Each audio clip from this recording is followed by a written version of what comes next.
Hi guys, welcome back to Spot Original. Now I will give you a tutorial how to stop sharing location on Google Maps for Android. And before that, I wanna ask you, how are you guys? So you don't miss out our videos, don't forget to like, share, and subscribe to this channel. And now let's go to the start it. First we go to the Maps application that you have been to install it before. Click on the Maps.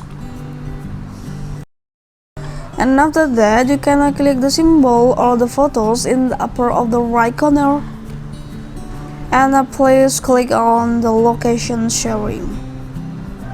Okay, that you can see that is have a one location that you can sharing for your partner. And how to stop sharing the location is you can click on the symbol here in the right corner of the bottom, and then you can see to click on cancel your location to stop it. Click on stop it, and now your location is a stop for this partner.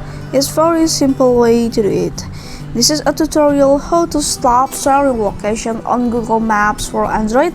I hope this video is useful for you. Thank you for the attention and bye.